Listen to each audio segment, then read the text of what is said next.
Hello everyone, सभी को नमस्कार मेरी तरफ से। आई होप आप सब ठीक होंगे। और आज हम कर रहे हैं चैप्टर नंबर 5 IBO 1 का, जिसका नाम है ग्लोबलाइजेशन। और इससे पहले की वीडियो मैंने प्लेलिस्ट में डाल दी है। आप जैसे ही चैनल को सब्सक्राइब करोगे आपको प्लेलिस्ट दिखेगी, आप ये सारे की सारी वीडियोस देख सकते हो। IBO की जो सारी वीडियोस हैं ज़्यादातर कंप्लीट ही हो गई हैं। ये हमारे 2 चैप्टर्स रहते थे, उनकी वीडियो मैं अब डाल दूंगी बनाकर, ठीक है। और इसमें हम कर रहे हैं जो इम्पोर्टेंट क्वेश्चन बनते हैं, जो प्रीवियस ईयर्स में पूछे गए हैं, वो क्वेश्चन हम कंप्लीट कर रहे हैं चैप्टर वाइज। जिसने चैनल को सब्सक्राइब नहीं किया है, मैं दोबारा बोल रही हूँ, जिसने चैनल को सब्सक्राइब नहीं किया है प्लीज़ जाओ और चैनल को सब्सक्राइब करो। चलो स्टार्ट करते हैं अपना चैप्टर, मीनिंग ऑफ ग्लोबलाइजेशन। देखो मीनिंग क्या होता है भाई ग्लोबलाइजेशन का। Globalization refers to the removal of trade restrictions on international trade, movement of people, capital, technology, goods and services in order to develop world trade. It has helped nations integrate their economy with the rest of the world and has reduced barriers to trade and increased economic activity manifold. It has also led to cultural, social and technological exchanges that have helped government to tackle internal and external challenges with the greater efficiency. देखो इसमें बताया गया है जो globalisation है उसमें जितने भी रेस्ट्रिक्शंस होते हैं ट्रेड से रिलेटेड वो सारे के सारे रिमूव कर देना चाहिए। जैसे कि movement of people, capital, technology और गुड्स एंड सर्विसेज पर जितने रेस्ट्रिक्शंस लगे हुए हैं सभी को रिमूव कर दो, ताकि जो इकोनॉमी है वो हम दूसरे वर्ल्ड, जितने भी हमारा जो वर्ल्ड बचा हुआ है उसके साथ मिलकर अपनी इकोनॉमी को इंक्रीज कर सके और जो बैरियर्स हैं उनको रिमूव कर सकें। और इसमें आगे बताया गया है it has also led to, मतलब जो कल्चरल है, सोशल और टेक्नोलॉजिकल एक्सचेंजेस हैं उनको हम कर पाएँ, ठीक है। जो इंटरनल और एक्सटर्नल चेंजेस हैं उसको हम एक ग्रेटर एफिशिएंसी से हम मिलजुल कर सारे काम करें, ठीक है। मतलब कोई भी बैरियर नहीं बचने चाहिए। और ये कंबाइन करता है पूरे के पूरे वर्ल्ड की इकोनॉमी को। इसमें कुछ रेगुलेशंस हैं जो कि भाई वो हटा देनी चाहिए। कौन कौन से, जैसे कि लाइसेंस हो या इंपोर्ट पर लगाते हैं वो हटा देना चाहिए, टैरिफ रेस्ट्रिक्शंस को हटा देना चाहिए और क्वांटिटी रेस्ट्रिक्शंस को रिमूव कर देना चाहिए। इंपोर्ट और एक्सपोर्ट को ईजी बनाना चाहिए और जो इंटरेक्शन लेवल है वो भी इंक्रीज होना चाहिए, गुड रिलेशनशिप होने चाहिए उनके। और जो फिजिकल और जियोग्राफिकल बाउंड्रीज हैं उनको, जो भी उनके बीच में बैरियर्स है भाई उसको भी रिमूव कर देना चाहिए। तो ये होता है हमारा ग्लोबलाइजेशन। अब देखते हैं इसके करैक्टरिस्टिक्स क्या हैं। देखो इसमें 10 करैक्टरिस्टिक्स दी हुई हैं। फर्स्ट देखते हैं फ्री ट्रेड, सेकेंड लिबरलाइजेशन जिसका मतलब होता है आज़ादी, और increase in employment, increase connectivity between nations, interdependence, cultural exchange कर सकते हैं हम, और urbanisation, standard of living, production cost and outsourcing. देखो फर्स्ट क्या है, फर्स्ट है इसमें globalisation has help to improve trade volume between nations with the minimum interference. इसमें बताया गया है जो ग्लोबलाइजेशन है वो हेल्प करता है जो इम्प्रूव करने में ट्रेड वॉल्यूम को एक नेशन से दूसरे नेशन में, ठीक है। मतलब कितना भी भाई आप ट्रांजेक्शन कर सकते हो, कितने भी फ्री ट्रेड कर सकते हो आप। द GDP का मतलब है ग्रॉस डोमेस्टिक प्रोडक्ट्स, मतलब कि एक कंट्री ने एक साल में कितना पैसा कमाया है, ठीक है, वो होता है हमारा ग्रो भी प्रोडक्ट प्रोड्यूस किया है। The gross domestic product of a country that has accepted globalisation has also increase significantly. अगर भाई जो GDP है ये भी एक्सेप्ट कर लेती है ग्लोबलाइजेशन को, तो भाई जो हमारी जो GDP है वो भी एनहेंस होगी, इंक्रीज होगी, ठीक है, सिग्निफिकेंटली ये सब कुछ चलेगा हमारा। और international trade has increase manifold, मतलब जो इंटरनेशनल ट्रांजेक्शन है, इंटरनेशनल ट्रेड है वो भी इंक्रीज हो जाएगा। Next one is liberalization. It refers to the removing trade restriction on international trade. In simple words, removing duties and tariffs so that the trader can freely import and export. Liberalization is the first condition of the globalization. It has helped entrepreneurs to set up business and transact both within and outside the country. The rules and the regulation of the companies are relaxed significantly to allow for more trade between the nation and due to the globalization. देखो इसमें क्या बताया गया है, ये refer करता है भाई रिमूव करना चाहिए जितने भी ट्रेड पे रेस्ट्रिक्शंस लगे हुए हैं सभी को रिमूव कर देना चाहिए इंटरनेशनल में ट्रेड करने के लिए, ठीक है। जितनी भी ड्यूटीज़ हैं, टैरिफ्स हैं, ताकि जो इंपोर्ट और एक्सपोर्ट है वो फ्रीली किया जा सके। और जो पहली कंडीशन होती है वो यही होती है ग्लोबलाइजेशन में कि भाई लिबरलाइजेशन हो, ठीक है, जिससे कि हमें कोई भी प्रॉब्लम ना आए। Next one is increase employment. Every industry is responsible for generating both direct and indirect jobs. मतलब सारी की सारी जो इंडस्ट्री है वो रिस्पॉन्सिबल होती है कि डायरेक्ट और इनडायरेक्ट जॉब्स वही दी जाए उनको, ठीक है, मतलब एम्प्लॉयमेंट जनरेट करें। And when the production increases, it has a positive effect on the employment. Globalization helps companies increase their production capacity and set up the operation in the different part of the world. It also helps to boost the opportunity in the countries where these operations have set up the operations. Where these corporations have set up the operations. इसमें बताया गया है जितनी industries होती हैं वो क्या करती है, जनरेट करती हैं डायरेक्ट और इनडायरेक्ट जॉब्स, ठीक है। अगर जो प्रोडक्शन है वो इंक्रीज होगा तो एक पॉजिटिव इम्पैक्ट लेके आएगा एम्प्लॉयमेंट पर, जिससे कि जो हमारे भाई पर्सनस हैं, जितने पॉपुलेशन उनको क्या मिलेगी, नौकरी मिलेगी, ठीक है, जॉब्स मिलेगी। और जॉब्स मिलेगी तो क्या होगा, इकोनॉमिक जो ग्रोथ है वो अपने आप एनहेंस होगी, इंक्रीज होगी। Next one is increase connectivity between the Nations. अगर फ्री ट्रेड होगा, कोई भी मतलब प्रॉब्लम्स नहीं आएगी तो क्या होगा, रिलेशंस अच्छे होंगे। Next one is interdependence. अगर जो हमारा रॉ मटेरियल है हम उस पर डिपेंड रहेंगे, ठीक है, और फिनिश गुड्स वाले मतलब कि वो हम पर डिपेंड रहेंगे कुछ प्रोडक्ट्स के लिए और हम उन पर डिपेंड रहेंगे। Next one is cultural exchange. जो हमारा कल्चर है उनका कल्चर है मतलब कि एक्सचेंज होगा अगर मतलब जो ट्रांजेक्शन है वो अच्छे से मेंटेन की जाएगी तो, ठीक है। और जो बिहेवियर है वो भी थोड़ा थोड़ा मतलब कि सेम होने लग जाएगा। जब कल्चर सेम होगा तो बिहेवियर भी चेंज होगा। और जो हमारा लिविंग स्टैंडर्ड है और जो उनका लिविंग स्टैंडर्ड है मतलब कि वो जो डेवलप्ड कंट्रीज़ है और जो हमारी कंट्री कौन से डेवलपिंग कंट्री, तो हमारी कंट्री भी उनको देख कर क्या होगी, डेवलप्ड हो जाएगी। Next one is urbanisation.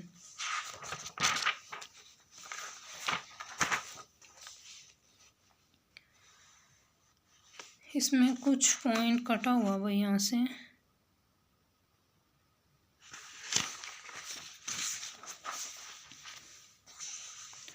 देखो अर्बनाइजेशन में क्या बताया हुआ है। One of the consequence of globalisation is the increase in urban centres when many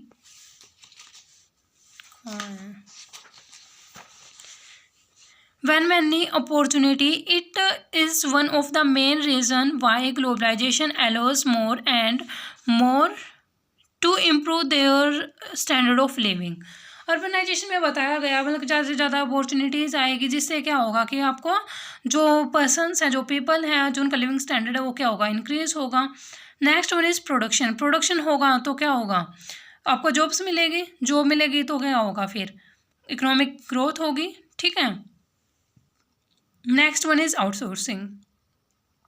outsourcing में बताया गया है globalisation allow companies to bring in third parties from the outside of the country to manage specific processes. ग्लोबलाइजेशन कहता है कि भाई जो थर्ड पार्टी है उनको इनवाइट किया जाए ताकि जो स्पेसिफिक प्रोसेस है वो उनके द्वारा मैनेज की जाए।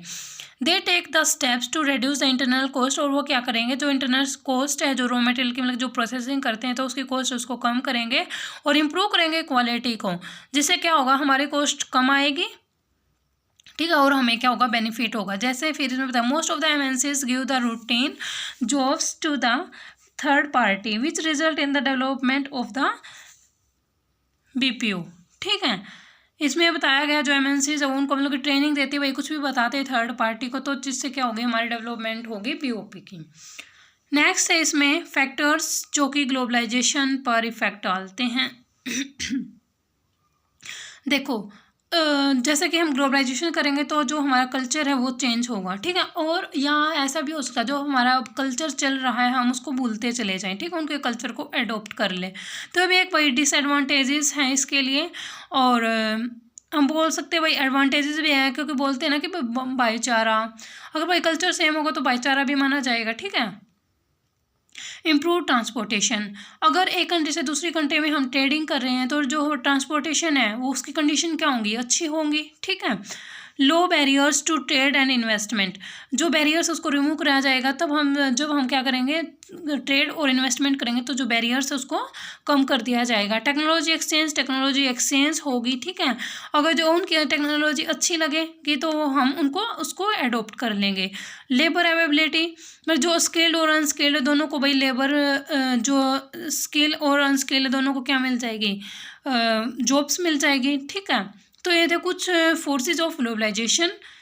ये हमारा ग्लोबलाइजेशन का टॉपिक कंप्लीट होता है। आप देखते हैं भाई फ्री ट्रेड क्या होता है।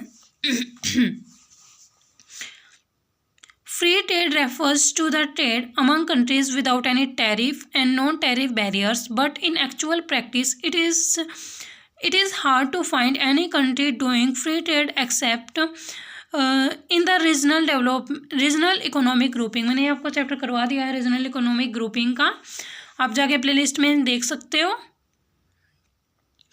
It is mostly seen in the international trading group formed in a particular region of the world. For example, European Union, ASEAN, REG, regional economic grouping.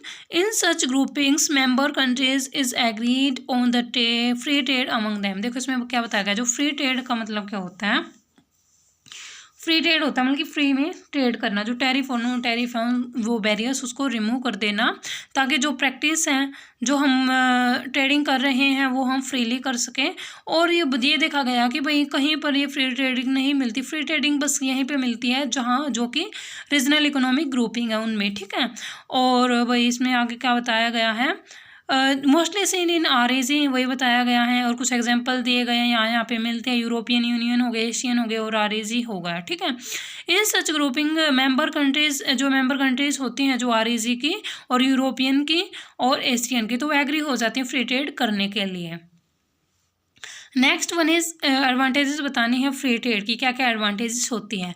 Economic growth of developing and under developed countries, जो growth है वही economy की वो automatically होगी, जो चाहे वो developing country हो और या वो अंडर डेवलप्ड कंट्री हो, तो उनकी इकोनॉमिक ग्रोथ अपने आप ही होगी। क्योंकि जो भी रॉ मटेरियल अगर हमारे पास नहीं है, हम बाहर से मंगवा रहे हैं, अगर उस पर टैरिफ लगेगा तो वो ऑटोमेटिकली इंक्रीज़ हो जाएगा, तो जिससे क्या जो हमारी इकोनॉमिक की कंडीशन है वो डिक्रीज़ होगी।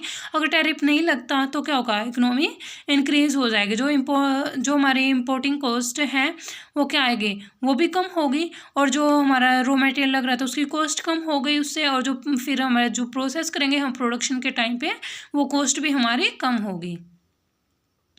नेक्स्ट है इसमें बेनिफिट ऑफ कंपैरेटिव एडवांटेज। इसमें हम बेनिफिट ले सकते हैं कंपैरेटिव एडवांटेज का। अगर फ्री ट्रेड होगी, कंपैरेटिव एडवांटेज क्या था कि भाई अगर आप किसी चीज़ में मतलब कि अच्छे हो, ठीक है, तो आप वो गुड्स बनाओ, ठीक है। कंपैरेटिव एडवांटेज का मतलब है कि भाई आपके पास शूज़, आप एक दिन में एक लेबर इतने शूज़ बनाता है, ठीक है, और वो एरोप्लेन्स इतने बनाती है वो कंट्री, ठीक है। तो अगर वो इसको एरोप्लेन को छोड़ देती है तो शूज़ ज़्यादा बनाएगी, तो उसको ज़्यादा कहाँ पे देखना चाहिए, भाई जो एरोप्लेन्स उसको छोड़ देना चाहिए और एंगेज किस चीज़ में हो जाना चाहिए, शूज़ में उसको एंगेज हो जाना चाहिए, ठीक है। तो यदि हमारी इस तरीके से मतलब एग्जांपल और कुछ ले लेना आप, ठीक है, ये एरोप्लेन और शूज़ तो कुछ मैच नहीं हो रहा, ठीक है, कुछ और एग्जाम्पल ले लेना, स्लीपर्स ले लेना। तो इस तरीके से आप कंपेरेटिव एडवांटेज उठा सकते हो, मतलब कि वो कंट्री कुछ और बनाएगी, आप कुछ और बनाना, ठीक है। तो इस तरीके से नेक्स्ट है इसमें consumer get goods at cheaper price due to the perfect competition. अगर परफेक्ट कंपटीशन है तो गुड्स हमें किस चीज़ में मिल जाएंगे, चीप में मिल जाएंगे। जो हमारी प्रोडक्शन कॉस्ट क्या थी, कम आ रही थी, तो फिर हम जो प्राइस है गुड्स का वो भी तो कम कर देंगे ना, तो फिर हमें वो ईजिली और चीप वे में अवेलेबल हो सकते हैं। Next one is advantage of technology transfer, और जो टेक्नोलॉजी उनकी टेक्नोलॉजी आपको भी पता अच्छी है तो उसको हम अडोप्ट कर लेंगे तो हमारी टेक्नोलॉजी अच्छी हो जाएगी। नेक्स्ट वन इज़ जो लिविंग स्टैंडर्ड है वो इंक्रीज़ होगा, क्योंकि इकोनॉमिक ग्रोथ है भाई वो इंक्रीज़ होगा, तो हम डिमांड करेंगे अच्छी चीज़ों की, तो जो स्टैंडर्ड है हमारा वो भी इंक्रीज़ होगा। Next one is it provide more employment. अगर भाई फ्री ट्रेड है तो मूवमेंट होगी भाई लेबर्स की भी, ठीक है, जो टेक्नोलॉजी ट्रांसफ़र हो रही है वो भी, और न्यू इंडस्ट्री भी यहाँ के सेटअप होंगी तो एम्प्लॉयमेंट अपॉर्चुनिटी भी इंक्रीज हो जाती है। इसमें एक और लिखा हुआ है ऑप्टिमम यूटिलाइजेशन ऑफ रिसोर्सेज, और जो हम यूटिलाइजेशन है रिसोर्सेज का वो भी मतलब कि ज़्यादा से ज़्यादा करेंगे, ये नहीं कि भाई वेस्ट कर दें हम, ठीक है। डिसएडवांटेजेस क्या है अब फ्री ट्रेड की, ये हार्मफुल होता है डोमेस्टिक कंट्री के लिए as they fail to compete with the foreign firm। देखो जो डोमेस्टिक कंट्रीज है भाई वो compete नहीं कर पाती फॉरेन फर्म को, तो ये एक डिसएडवांटेज माना जाता है। और no revenue from the domestic government, और जो डोमेस्टिक गवर्नमेंट है उसको भी कुछ रेवेन्यू नहीं मिलता, ठीक है, क्योंकि जो फ्री ट्रेड हो जाए कोई टैक्सेस नहीं लगेंगे, कोई टैरिफ नहीं लगेगा, तो भाई उसको एडवांटेजेस कहाँ होगा, ठीक है, उसको रेवेन्यू नहीं मिलेगा, तो ये भी लॉस है गवर्नमेंट के लिए। Free trade has adverse effect on the culture of country. Free trade एक एडवर्स इफेक्ट है, तो जो हमारा कल्चर है वो मैंने बताया था ना कि भाई कल्चर चेंज हो रहा है तो हम अपने कल्चर को भूलते जा रहे हैं, तो ये भी एक डिसएडवांटेज माना जाता है फ्री ट्रेड के लिए। नेक्स्ट है इसमें free trade result in exploitation and degradation of natural resources of a country. देखो भाई अगर जो फॉरेन कंट्री है वो यहाँ पे आती है और हमारे जो नेचुरल रिसोर्सेज उनको गलत यूज़ करती है, ठीक है, तो फिर हमारे जो नेचुरल रिसोर्सेज है वो एक्सप्लॉयट होंगे और डिग्रेडेशन हो जाएंगे, ठीक है, मतलब ख़त्म होते चले जाएंगे। तो ये थे हमारे कुछ डिसएडवांटेज और एडवांटेजेस ऑफ फ्री ट्रेड, और हमने फ्री ट्रेड का मीनिंग पढ़ लिया, ग्लोबलाइजेशन पढ़ लिया क्या होता है, और उसके फैक्टर्स पढ़ लिए भाई हमने। अब देखते हैं method of entering into foreign market, जो कौन कौन से मेथड है, किस तरीके से हम फॉरेन मार्केट में एंटर कर सकते हैं। 5 मेथड है इसके: direct exporting, licensing and franchising, joint venture, strategy alliance and foreign direct investment. देखो पढ़ते हैं इनको, चलो स्टार्ट करो। Direct exporting. डायरेक्ट एक्सपोर्टिंग का मतलब क्या है? Under this method the firm directly sells its goods and services in the foreign market. Direct exporting का मतलब होता है कि जो फर्म है डायरेक्टली सेल कर देती है अपने गुड्स एंड सर्विसेज को फॉरेन मार्केट में। It may appoint representative to look after the international market, और या किसी वो रिप्रेजेंटेटिव को अपॉइंट करती है कि जो इंटरनेशनल मार्केट है भाई उसका देखता रहे, ठीक है, मतलब कि वही चलाए, यहाँ पे देखते रहे का मतलब ये नहीं है कि बैठे बैठे देखता रहना, ठीक है, तो मतलब कि उसको चलाए, ठीक है। The buyer and the seller are in direct contact with each other. जो सेलर होते हैं, जो बायर होता है वो डायरेक्ट कॉन्टैक्ट में होते हैं, और this trade is risky and often ends with the conflict. और ये भाई जो ट्रेड है ये रिस्की भी मानी जाती है। भाई देखते हैं इसके मेरिट्स क्या है। ये हेल्प करता है प्रोटेक्ट करने में पेटेंट को, ट्रेडमार्क को। नेक्स्ट एडवांटेज क्या है इसमें? ये हेल्प करता है to test a product before making a bigger investment in the foreign country. एक मतलब कि बिगर इन्वेस्टमेंट करने से पहले ये चेक करता है कि भाई मैं ठीक कर रहा हूँ या नहीं कर रहा, ठीक है। Third point is firm can choose there foreign representative, और जो फर्म है वो चूज़ कर सकती है फॉरेन रिप्रेजेंटेटिव को भी। अगर भाई उसको नहीं पता कि भाई फॉरेन में क्या है क्या नहीं, तो वो फॉरेन जो रिप्रेजेंटेटिव उसको चूज़ कर सकते हैं। डीमेरिट्स क्या है? ये ज़्यादा एक्सपेंसिव होता है और इसमें नीड होती है सर्विसेज की और रिसर्च करने की। डिफ़िकल्टी होती है, मतलब कि अगर ऑफलाइन मार्केटिंग है तो उसमें हम नहीं कर सकते भाई ये काम, ठीक है। मतलब कौन वहाँ पे जाएगा, कौन पता करेगा? अगर भाई ऑनलाइन होगा तो हम चेक भी कर सकते हैं, और ये इन्वॉल्व करता है हाई रिस्क। नेक्स्ट है लाइसेंसिंग एंड फ्रेंचाइजिंग। तो इस तरीके से भी हम जो फॉरेन मार्केट में एंटर कर सकते हैं। अब देखते हैं कैसे। Under this method a foreign firm take franchises and pay a fixed royalty और कमीशन। जो एक मार्केट है, मान लो कि फॉरेन फर्म है, वो अपनी फ्रेंचाइजेज को, मतलब कि भाई जो उसकी सब्सिडीज है, जो उसकी ब्रांचेज उनको सेटअप करवा सकती है वहाँ पे, और मतलब कि उनके साथ मिक्स भी हो सकते हैं, उसको मतलब कि लॉयल्टी भी दे देगी, ठीक है, रॉयल्टी प्रोवाइड कर देगी। मतलब रॉयल्टी का मतलब यहाँ पे कमीशन है, ठीक है। और जैसे कि मान लो कि भाई कोई बाहर की जैसे मैकडोनाल्ड है, ठीक है, तो वो क्या करेगी कि कह देगी कि भाई आप मेरे उससे, मतलब इंडिया के पर्सन्स यहाँ पे उसके नाम से कुछ करेंगे, ठीक है, कुछ भी बिजनेस स्टार्ट करते हैं भाई मैकडोनाल्ड का, तो वहाँ पे बर्गर है तो वो बेचेंगे, नाम किसका है? मैकडोनाल्ड का, तो उसको वो कुछ परसेंट हिस्सा दे देंगे, ठीक है। मतलब जितना भी उसका सेल होगा, जितना भी उसको प्रॉफिट होगा, तो उसका कुछ परसेंट कहाँ जाएगा? वो फॉरेन में जाएगा, ठीक है। The franchisees take all the risk of sale and payments, जो सारा का सारा रिस्क और मतलब कौन करेगा, वो कि पेमेंट जो फ्रेंचाइजीज हैं वही देखेंगी, ठीक है। उसने तो बस अपना नाम देना था भाई, इतने मतलब कि एक एग्रीमेंट होता है एक टाइप का। This method is more popular nowadays, और ये मेथड बहुत ज़्यादा पॉपुलर हो रहा है इन दिनों में। आप देखते हैं merits and demerits. It is stable for retail business, और ये स्टेबल रहता है रिटेल बिजनेस के लिए, ठीक है। और ये कम एक्सपेंसिव है और कम रिस्की है, किससे, डायरेक्ट एक्सपोर्टिंग से। और ये हेल्प करता है एक्सपेंड करने में अपनी मार्केट को डिफरेंट कंट्रीज़ में, ठीक है। नेक्स्ट है इसमें demerits. Practically it is difficult to control all the franchise, मतलब कि ये देखा जाता है कि भाई सारी की सारी फ्रेंचाइज को कंट्रोल करना बहुत डिफ़िकल्ट हो जाता है, और इसमें बहुत लीगल फॉर्मेलिटीज़ को करना पड़ता है और टाइम ज़्यादा लगेगा फिर इसमें। और फ्रेंचाइजीज मतलब कि भाई may not work with interest, अपने जो इंटरेस्ट से वर्क भी ना करे, ठीक है, तो ये देखा जाता है। तो फिर उसका नाम भी तो डूबने की संभावना रहती है ना।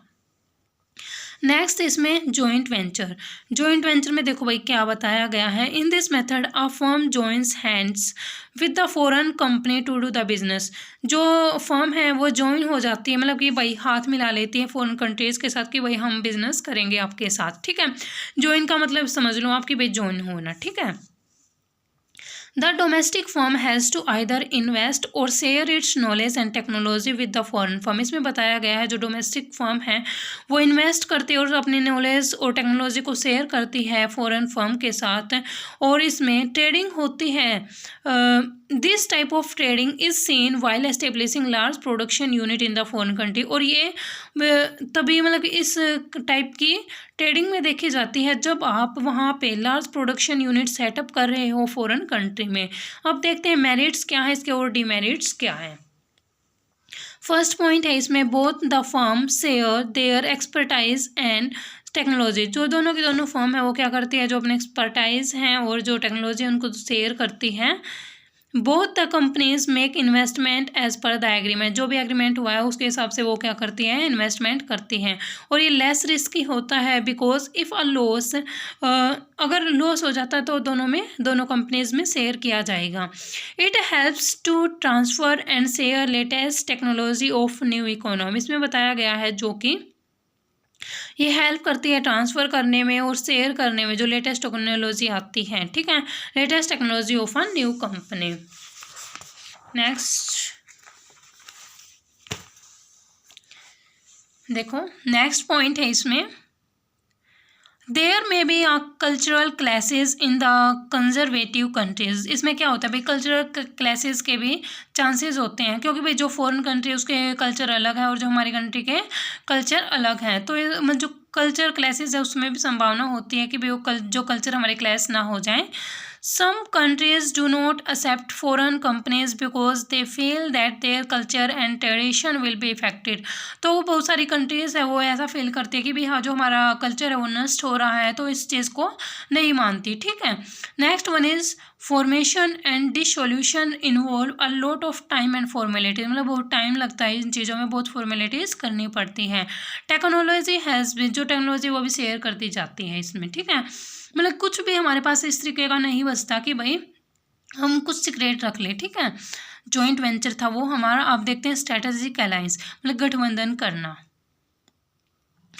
It is an agreement between two companies to share their resources to undertake a mutually beneficial project। इसमें बताया गया है जो दो कंपनियां हैं वो मतलब कि ज्वाइन हो जाती हैं इसमें भी, ठीक है, और जो उसके शेयर्स हैं जो उसके रिसोर्सेज उसको शेयर करने के लिए, ताकि जो उसको बेनिफिट मिल सके प्रोजेक्ट में। नेक्स्ट पॉइंट इसमें both the companies pool their resources to create a separate business entity. दोनों कंपनीज क्या करती है, अपने रिसोर्सेज को पुल करती है ताकि वो एक सेपरेट एंटिटी बना ले, ठीक है। नेक्स्ट इसमें companies may enter into strategic alliance to expand new market improve product line. एक सेकेंड भाई, देखो, companies may enter into strategic alliance to expand new market. जो कंपनीज है वो एंटर होती हैं स्ट्रेटेजिक अलायंस में अपनी मार्केट को एक्सपेंड करने के लिए और इम्प्रूव करने के लिए प्रोडक्ट लाइन को, और विन करने के लिए कंपिटिटर्स से। ठीक है, the agreement leads to achieving a common goal that will be benefit for both the countries. में बताया गया है जो उनका ऑब्जेक्टिव होता है वो एक ही होता है, तो इसलिए वो गठबंधन बना लेती है ताकि जो कंपिटिटर उसे फेस कर सकें। The relationship may be for short term और the long term. It involves technology transfer and economic specialisation. Strategic alliance possible when each partner possesses one or more expertise that will help other company by enhancing its business। देखो, इसमें बताया गया है भाई, जो नीचे के 2-3 पॉइंट है वो देख लो क्या है इसमें, कि वो गठबंधन करती है। ठीक है, ये शॉर्ट टर्म के लिए भी हो सकता है और लॉन्ग टर्म के लिए भी हो सकता है। अगर ये तभी पॉसिबल होगा जो एक दूसरे के साथ जो पार्टनर्स हैं वो उनकी हेल्प करेंगे और एक्सपर्टाइज को शेयर करेंगे, ताकि जो उनका जो बिजनेस हो वो एनहेंस हो सके। ठीक है, अब देखते हैं इसके मेरिट्स एंड डिमेरिट्स क्या रहने वाले हैं। मेरिट्स क्या है इसके, शेयरिंग ऑफ रिस्क शेयर होगा अगर दो कंपनी मिलती है, नॉलेज शेयर हो गई, अपॉर्चुनिटी आएगी ग्रोथ और एक्सपेंशन की, और जो कंपीटिटर उससे भी फेस कर सकते हैं आसानी से, न्यू इनोवेशंस आएंगे, नई टेक्नोलॉजीज आएंगी, इकोनॉमी ऑफ स्केल होगा हमारा, कॉस्ट इफेक्टिव होगी मतलब कॉस्ट कम लगेगी, readymade infrastructure to expand business, और जो इंफ्रास्ट्रक्चर वो भी हमें रेडीमेड मिलेगा और जिससे हम क्या कर सकते हैं एक्सपेंड कर सकते हैं अपने बिजनेस को। The firm gain from the expertise knowledge and experience of the existing firm. जो एग्जिस्टिंग फर्म है जो अब चल रही है तो उससे जो एक्सपर्टाइज नॉलेज है वो गेन कर सकते हैं। फास्टेस्ट मोड होगा एंट्री करने का इंटरनेशनल मार्केट में। अब देखते हैं डीमेरिट्स क्या है इसकी, possibility of cultural clashes, problem of integration of system and processes, it require heavy instrument, sharing of business secret, mutual distrust, preparing of future competitor, the domestic company has to follow foreign regulations। इसमें बताया गया possibility होती है भाई जो उसके culture वो नष्ट ना हो जाए और इंटीग्रेशन हो जाए भाई किसका, सिस्टम्स का और प्रोसेस का। ठीक है, मतलब कि वो इंटीग्रेट ना हो जाए, और जो इन्वेस्टमेंट वो भी हैवी करनी पड़ती है, बहुत करनी पड़ती है, और जो सीक्रेट है उसके भी शेयर होने के चांस रहते हैं, और जो डिस्ट्रस्ट है भाई वो भी म्यूचुअल होता है। ठीक है, तो ये थे भाई इसके कुछ डीमेरिट्स। अब देखते हैं फॉरेन डायरेक्ट इन्वेस्टमेंट, मतलब कि फॉरेन में जाकर डायरेक्ट से इन्वेस्टमेंट करना। मैंने चैप्टर करवा दिया आपका एफडीआई वाला, एफडीआई एंड एफपीआई। ठीक है, फॉरेन पोर्टफोलियो इन्वेस्टमेंट, और ये है फॉरेन डायरेक्ट इन्वेस्टमेंट। अब देखते हैं फॉरेन डायरेक्ट इन्वेस्टमेंट होता क्या है। It is the simplest strategy. Generally, it is done in a large scale. A domestic firm can make an investment overseas through joint venture, strategic alliance and direct investment। ये एक simplest strategy मानी जाती है और ये large scale पर की जाती है। एक डोमेस्टिक जो फर्म होती है वो इन्वेस्टमेंट करती है, किस तरीके से कर सकते हो, जॉइंट वेंचर से भी, स्ट्रेटेजिक अलायंस से भी, और डायरेक्ट जाके इन्वेस्टमेंट भी कर सकती है। Most of the fund flow from the foreign countries is generally through FDI. जो ज़्यादा फ्लो होता है, फंड फ्लो होता है फॉरेन कंट्रीज़ में, वो एफडीआई के थ्रू ही होता है। Every country encourage FDI as it improve the growth and development of a country. इसमें बताया गया है जो कंट्री होते हैं वो इनकरेज करती है एफडीआई को और इम्प्रूव करती है और ग्रोथ और डेवलपमेंट करती है कंट्री की। ठीक है, all the developing and under developed country, underdeveloped economies है या country economies try to attract FDI. जो भाई जो डेवलपिंग और अंडर डेवलप्ड इकोनॉमीज हैं वो अट्रैक्ट करते हैं एफडीआई को कि हमारे यहाँ पे आके इन्वेस्टमेंट करो। ठीक है, but it has both positive as well as negative effect. दोनों तरीके के इफेक्ट है इसमें। देखो क्या क्या कौन कौन से हैं वो। ग्रोथ और डेवलपमेंट होती है डोमेस्टिक कंट्री की, डेवलपमेंट होती है इंफ्रास्ट्रक्चर और प्रोडक्शन और एक्सपोर्ट इन डोमेस्टिक कंट्रीज़ की, एम्प्लॉयमेंट मिलती है, बेटर स्टैंडर्ड लिविंग होता है। देखो भाई सारे में जो बेनिफिट है वो सारे के सेम है, आप बस इनका मीनिंग समझ लेना, आप अपने पास से भी बना के लिख सकते हो इनको। बेटर कंट्रोल होता है ऑपरेशन में, बेटर क्वालिटी के गुड्स एंड सर्विसेज प्रोड्यूस किए जाएंगे। और डिमेरिट्स क्या है, जो पॉलिटिकल रिस्क उसमें भाई उसके बहुत चांसेस होते हैं और ये रिक्वायर करता है हैवी इन्वेस्टमेंट। सो गाइस, ये हमारा चैप्टर नंबर 5 ग्लोबलाइजेशन वाला कंप्लीट होता है। इसमें हमने 2 टॉपिक पढ़े हैं, फ्री ट्रेड पढ़ा है और ग्लोबलाइजेशन पढ़ा है, और एक टॉपिक पढ़ा हमने किस तरीके से हम एंटर कर सकते हैं फॉरेन मार्केट में। और ये मैं बता रही हूँ आपको, बहुत इम्पोर्टेंट चैप्टर है, आपको शायद क्वेश्चन मिले इस चैप्टर से, ठीक है। तो इसको मतलब बहुत अच्छे से करके जाना, और मैंने इस लास्ट में इसीलिए करवाया है ताकि आप इसको अगर देखो तो आपको याद रह जाइए, ठीक है। क्योंकि आप पहले देखते वीडियो तो आपको इतना ज़्यादा याद नहीं रहता, आप देखोगे वीडियो तो आपको ज़्यादा याद रहेगा, ठीक है। तो मतलब पक्का करके जाना इस चैप्टर को तो ज़रूर। और चलो एंड करते हैं वीडियो को। जिसने चैनल को सब्सक्राइब नहीं किया है, please go and subscribe the channel guys. और जिसने पहले की वीडियो नहीं देखी है, जाओ वीडियो को देखो।